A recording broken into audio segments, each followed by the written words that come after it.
Salut et bienvenue sur Symbole Vidéo. Aujourd'hui, on parle de 1923 et de 1883, des séries que j'ai adorées. On en parle tout de suite.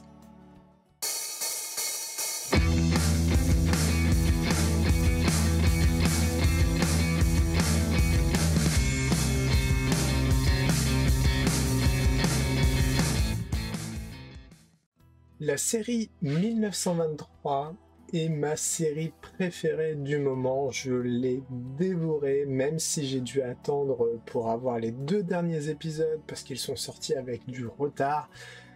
Paramount, c'est compliqué, mais il nous offre des séries quand même qui sont exceptionnelles. Donc, bon bah tant pis, hein, c'est pas grave. En tout cas, 1923, c'est un spin-off de Yellowstone qui fait partie du Yellowstone Universe. C'est le 2e spin-off. Il y a eu d'abord 1883 qui est sorti, qui était une unique saison, qui a été pensée comme une unique saison par Kevin Costner. On en parlera tout à l'heure. Là, on va vraiment se concentrer sur 1923. C'est une série qui m'a bluffé. Vraiment, déjà le côté historique est vraiment cool, mais ça ne suffit pas pour faire une bonne série, il faut une bonne histoire, et là c'est le cas. C'est séparé on va dire en 3 parties. On a vraiment la famille Dutton du côté du Montana, on va avoir Spencer en Afrique, et on va avoir Théona, une indigène d'Amérique du Nord finalement, une indienne. Et ce qu'il faut dire quand même, c'est que tout est bien réussi. Alors j'ai un petit peu de mal avec Théona, mais ça va être plutôt le côté religieux, ça va être plutôt le côté éducation de toute cette époque qui m'embête, mais sinon ça passe. C'est vraiment le côté on vous tape sur les doigts, on vous frappe. L'éducation à l'ancienne comme ça qu'on peut voir dans les séries Petite Maison dans la Prairie, Docteur je sais plus quoi, Docteur Queen je crois, enfin des vieilles séries d'il y a 15-20 ans. Là ça n'a rien à voir, c'est tellement mieux. Déjà un plaisir de retrouver les Dutton parce que c'est le Yellowstone Universe. En sachant que je n'ai pas du tout aimé la série principale, je n'en parlerai pas parce que j'ai vu juste un seul épisode. Déjà c'est Paramount, je lance l'épisode, il n'y a pas de son, il n'y a pas de musique, il y a juste des voix, c'est très surprenant. Je passe en anglais et là il y a tout. Donc déjà petit problème avec le lecteur, donc ça c'est embêtant, et en plus de ça, ça ne m'intéresse pas. Je me suis ennuyé, enfin le côté politique, ok c'est sympatoche, mais non, j'ai arrêté au bout d'un épisode et je pense que je ne reprendrai pas. Par contre, les 2 spin-offs historiques, quel plaisir de se retrouver en Afrique. C'est la reconstitution historique, elle est impressionnante. On retrouve aussi des indigènes en Afrique. Il y a vraiment ce côté personne qui est pas vraiment à sa place. C'est la conquête hein, finalement, conquête de l'Ouest à travers de 1883, on en parlera juste après. Là, on est vraiment pendant la Grande Dépression des années 30. C'est impressionnant. C'est impressionnant, Grande Dépression. Donc, on suit les Dutton qui ont des soucis d'argent dans cette saison où les hivers sont vraiment compliqués. En même temps, on a la technologie qui arrive. On voit vraiment la ville à côté changer. Au travers des années, parce que j'ai l'impression qu'il se passe un an je dirais, et on a vraiment un changement impressionnant. Le nombre de voitures dans cette ville qui arrive, on a même plus de quoi atteler des chevaux à la fin de la saison. Enfin très, très impressionnant. Côté politique, on a vraiment toute cette... bon, il faut une histoire, forcément, et là, cette histoire, elle est à travers l'antagoniste Banner Cragon et Donald Whitfield, qui arrive petit à petit, qui est vraiment le grand méchant, très calculateur, qui va embêter Harrison Ford, hein, parce qu'on n'en a pas encore parlé. Jacob Dutton est joué par Harrison Ford, et c'est ça qui m'a fait venir sur cette série, je dois l'avouer, et après je suis tombé amoureux. Je suis tombé amoureux vraiment de cette ambiance, des musiques, les musiques accordées à l'ambiance, le côté africain. Moi, j'ai adoré l'arc Spencer.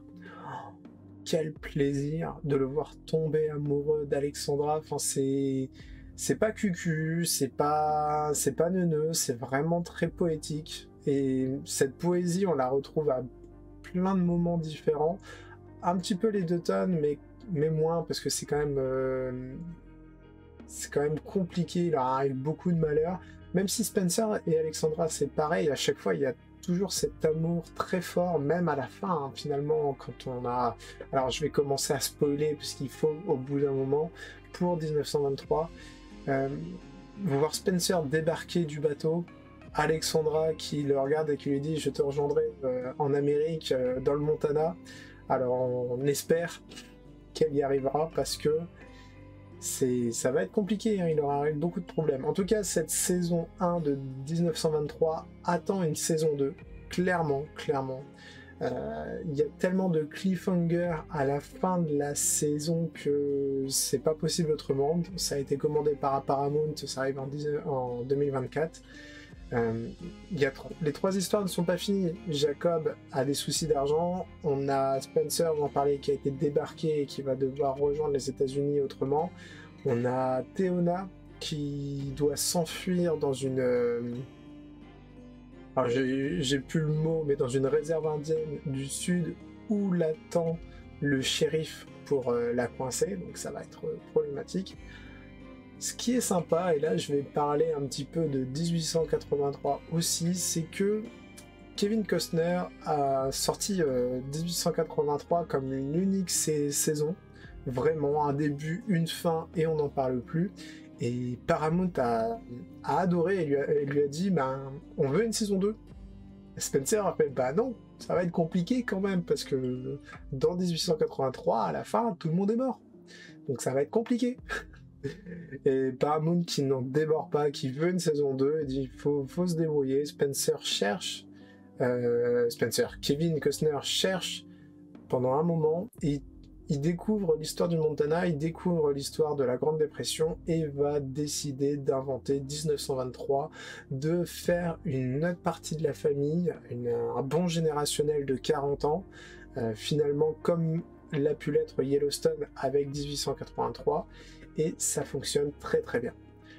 1883, c'est une série qui m'a aussi beaucoup marqué, moins que 1923, mais quand même, la traversée de l'Ouest, c'est assez impressionnant quand même. Le côté historique est toujours là, l'histoire est bonne, l'ambiance est même meilleure que 1923, je trouve, mais il n'y a pas cette alchimie. Il n'y a pas cette alchimie de 1923. Ça reste poétique, hein. Vraiment, je vais chercher le nom des acteurs, mais Elsa Dotton avec Thomas, l'Indien, leur histoire, pareil, elle est vraiment très belle, mais on sent que Kevin Costner c'était pas sa priorité. C'était pas sa priorité, on n'a pas le temps de s'arrêter, de vraiment faire une histoire d'amour entre deux personnages, même si elle est essentielle, parce qu'ils se marient, elle devient finalement une indigène par les rites, par les vêtements, etc. Mais ça passe rapidement au second plan, c'est très peu d'épisodes, contrairement à l'histoire d'amour entre Spencer et Alexandra, qui va vraiment être un fil conducteur sur toute la saison et qui va continuer dans la saison 2. 1883, j'en parlais, un casting qui est vraiment impressionnant. James Dillard Dutton qui est joué par Tim McGray, on a Shai Bonan, c'est Sam Elliott, franchement des acteurs qui font en sorte que la série sonne vraie. Clairement, il n'y a pas un moment donné où je suis sorti de la série en me disant c'est pas normal, il y a un problème, etc. C'était vraiment un kiff total. L'ambiance avec la reconstitution et la musique, elle est folle. Du début à la fin, on sent vraiment que la traversée, elle est pas simple. Le nombre de morts, on est sous tension juste pour la traversée d'un fleuve. C'est fou, les attaques des Indiens, etc.